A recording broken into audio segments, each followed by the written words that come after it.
যে অবস্থায় ছাত্র জনতার গণঅভ্যুত্থানে সরকার পালিয়ে গেছে, পাবলিক পারসেপশন আছে, অনেকে মনে করে যে আওয়ামী লীগকে নিষিদ্ধ করা দরকার। তো এই ব্যাপারে আপনারা কি চিন্তা করেন?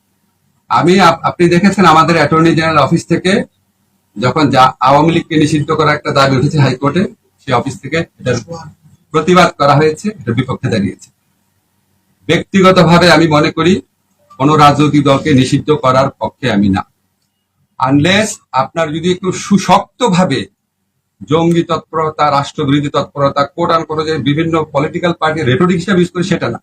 সত্যিকার অর্থে সেরকম থাকলে তাও প্রচন্ড সততার সাথে তদন্ত করে দেখে হয়তো এটা করা যেতে পারে।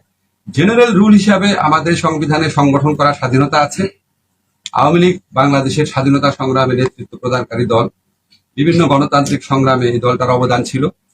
গত 15 বছর তারা যা করেছে সেটা তাদের ঐতিহ্যের সাথে যায় না, সেটা মুক্তিযুদ্ধের চেতনার সাথে যায় না। তারা বাংলাদেশের ইতিহাসে বর্বরতম এক ফ্যাসিবাদ কায়েম করেছিল। এই কর্মকাণ্ডের জন্য ব্যক্তিগত দায় থাকতে পারে, লিডারদের সামষ্টিক দায় থাকতে পারে, বা দল হিসাবে, ব্যক্তিগতভাবে আমি বলছি, দল হিসাবে আওয়ামী লীগ মানে নিষিদ্ধ করা দল হিসাবে মনে হয় না সমীচীন হবে।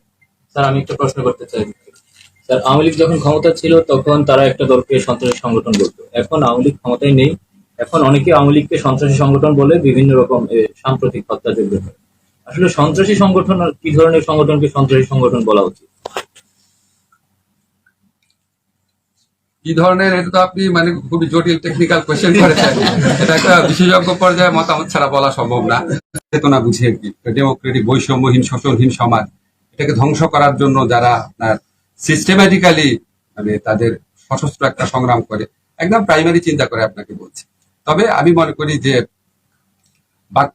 মানে মতামত প্রকাশের স্বাধীনতা যত অবারিত রাখা যায়